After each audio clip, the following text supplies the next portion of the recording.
The live TV, सच सबसे आगे। नमस्कार, द लाइव टीवी आप देख रहे हैं। आपके साथ मैं हूं आदित्य कुमार। मणिपुर की चर्चा पूरे देश में ही नहीं बल्कि विदेशों में भी हो रही है। पूरी दुनिया में इस बात की चर्चा है कि मणिपुर में क्या हो रहा है।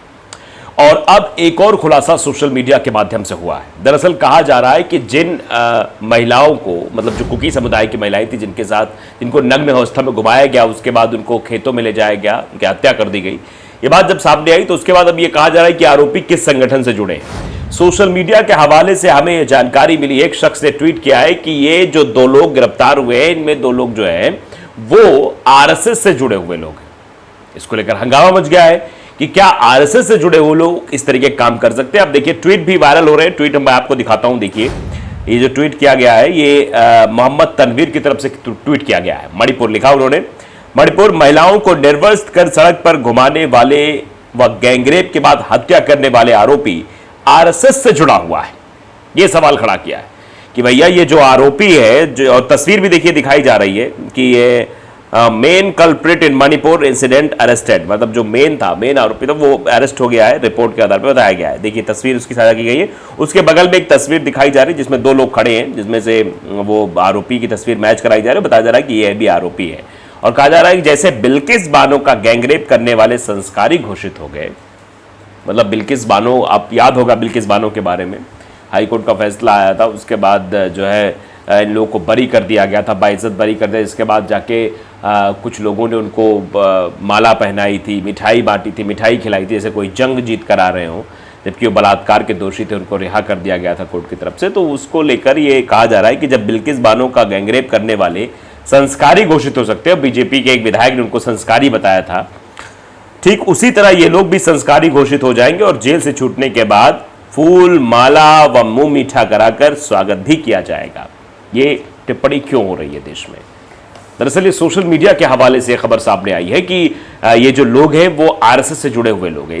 इसकी पुष्टि हम नहीं करते कि आरएसएस से जुड़े हुए लोग होंगे, इसकी पुष्टि हम नहीं करते, लेकिन बिल्किस बानो का जो जिक्र लोगों द्वारा किया जा रहा है उसमें तो सब सच्चाई सामने ही थी। ऐसे बीजेपी के विधायक बाकायदे कह रहे थे कि वो संस्कारी लोग हैं जिन्होंने एक महिला के साथ गैंगरेप किया, एक गर्भवती महिला के साथ गैंगरेप किया, उनके परिवार वालों को जान से मार दिया गया। वो क्या संस्कारी हो सकते हैं? क्या उन संस्कार यही होता है कि वो बलात्कारी बने, गैंगरेप करें तो उनका संस्कार प्रदर्शित होकर सामने आएगा? वो हिंदू हैं, वो भारतीय जनता पार्टी से जुड़े हुए लोग हैं, इसलिए ऐसा उनके बारे में विधायक जी कहेंगे कि नहीं वो तो संस्कारी लोग थे इसीलिए उनको छोड़ दिया गया। अब बताइए ये कितना जघन्य अपराध है। इन सबको तो माफी ही नहीं होनी चाहिए थी। गैंगरेप क्या, वो भी गर्भवती महिला के साथ, उसके परिवार वालों को मार दिया गया उसकी आंखों के सामने और फिर इनको रिहा कर दिया गया। तो इनको फूल माला पहनाकर, मिठाई लड्डू खिलाकर इनका स्वागत किया जा रहा था।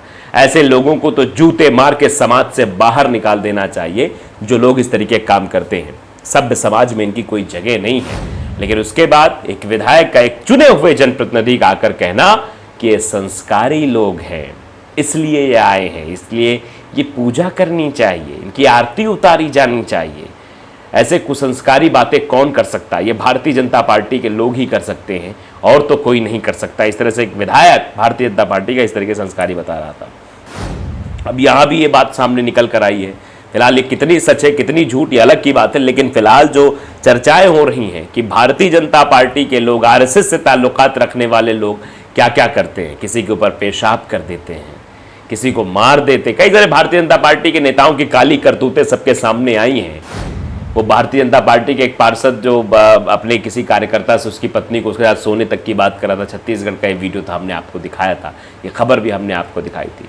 भारतीय जनता पार्टी से जुड़े हुए लोग किस तरह सेक्स रैकेट में शामिल थे ये भी हमने आपको दिखाया था। कई बातें हैं, कई सारी चीज़ें हैं निकल कर सामने आई हैं। लड़कियों की अगर हत्या, कुलदीप सिंह सेंगर जैसे लोगों का नाम आप देख ही लीजिए।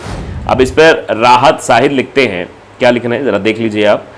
लिखते हैं कि हम क्यों ना कहें कि सब कुछ स्क्रिप्टेड है, आरएसएस के साथ एक आतंकी संगठन है। ये भी लोग कह रहे हैं कि हम क्यों ना कहें। उस वीडियो को जो खबर आई है उसके आधार पर ये लोग कह रहे हैं कि फिर हम क्यों ना कहें कि आरएसएस एक आतंकवादी संगठन है, आरएसएस के लोग जो है सब करते हैं, ये पूरा जो मणिपुर में हो रहा है ये पूरा स्क्रिप्टेड मामला है।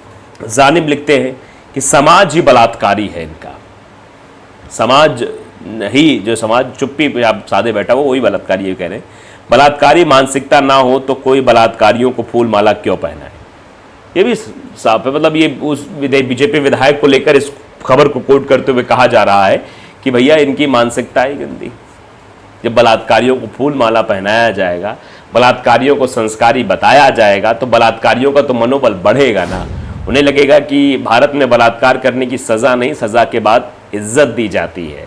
और विधायक जैसे लोग जो जनप्रतिनिधि होते हैं, विधायक तक संस्कारी पुरुष बताते हैं, इसलिए तो बलात्कार करना तो अच्छी बात हो जाती है, वो भी गैंगरेप करना।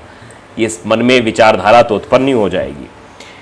ये इमाम नबी है, ये लिखते हैं कि महिलाओं को निर्वस्त्र करके घुमाना, वो जो जघन्य अपराध मणिपुर में हुआ था, वो जिसने भी वो वीडियो देखा, बहुत कम सेकंड का वीडियो था, लेकिन सबके मन में गुस्सा और क्रोध सरकार के प्रति, चाहे वो राज्य सरकार रही हो चाहे केंद्र सरकार रही हो, डबल इंजन की बात करने वाली सरकार के प्रति भी लोगों के अंदर गुस्सा था और वहां की सरकार के प्रति भी लोगों के अंदर गुस्सा था। तो लिखा क्या है कि महिलाओं को निर्वस्त्र करके घुमाना, कमजोर के मुंह पर पेशाब करना। आपने देखा था मध्य प्रदेश की वो घटना जिसमें एक भारतीय जनता पार्टी का नेता, विधायक प्रतिनिधि था, वो कैसे एक आदिवासी के ऊपर पेशाब कर रहा था। उसके बाद किस तरीके से महिमा मंडन किया गया। भारतीय जनता पार्टी के मुख्यमंत्री शिवराज सिंह चौहान आके चरण धुलकर मतलब वो बचाने की कोशिश कर रहे अपनी छवि को, क्योंकि वो तो जो कर रहा है पूरा देश जानता है। वो वीडियो बन गया, इसलिए पूरे देश में, वो पूरे विदेशों में भी प्रचलित हो गया कि भारतीय जनता पार्टी के नेता किस तरीके कांड करते हैं। उसके घर उसके मंत्री पहुंच रहे हैं, गंगा जल से धुल रहे हैं, गंगा जल छिड़क रहे हैं। ये पूरा नाटक जो है भारतीय जनता पार्टी के द्वारा किया गया। मतलब आप जख्म भी दो, बाद में मरहम लगाने की नौटंकी भी करो कि आप मरहम लगा रहे हैं, और फिर उसका प्रचार प्रसार भी करो। उस महिला से पैसे देने की बात कही शिवराज सिंह चौहान ने, तो उसने कहा कि पति दे दो, मेरा पति भेज दो, मुझे पति मेरा चाहिए। उस पत्नी ने भी शिवराज सिंह चौहान से बात की थी। आप वो वीडियो खूब वायरल हुआ था, उसकी चर्चा भी खूब हुई थी। फिलहाल खैर इस पे आते हैं ट्वीट पे आगे। कहा कि महिलाओं को निर्वस्त्र करके घुमाना, कमजोर के मुंह पर पेशाब करना, बलात्कारियों को फूल माला से स्वागत करना।